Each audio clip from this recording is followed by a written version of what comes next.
ফের আক্রান্ত পুলিশ। এবার ঘটনাস্থল মালদার হরিশ্চন্দ্রপুর। উত্তেজিত জনতার রোষ থেকে বাঁচতে পঞ্চায়েত অফিসে আশ্রয় পুলিশ কর্মীদের। স্থানীয় বাসিন্দাদের অভিযোগ, এলাকায় একের পর এক চুরি ডাকাতির ঘটনা ঘটলেও পুলিশ নিষ্ক্রিয়।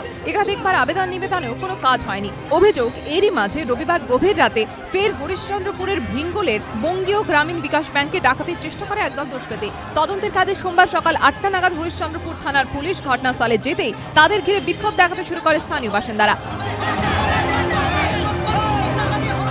বচসা থেকে ধস্তাধস্তিতে জড়িয়ে পড়ে দুপক্ষ। এরপরই পুলিশের গাড়িতে ভাঙচুর চালায় উত্তেজিত জনতা।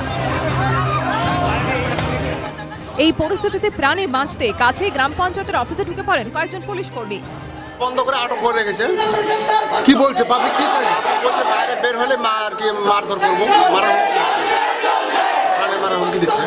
গত 2 মাস ধরে আমাদের এখানে চুরি ডাকাতি হামেশাই হতেই চলেছে, কিন্তু প্রশাসন পুলিশ এদের কোনো গুরুত্ব নাই। বারবার করে ফোন করা হচ্ছে, ডাকা হচ্ছে, কিন্তু কোনো ক্রিমিনাল ধরা পড়ছে না, কিছু না।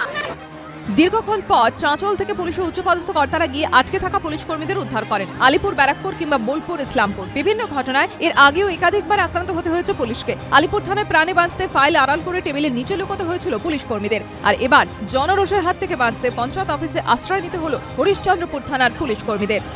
এবিপি আনন্দ।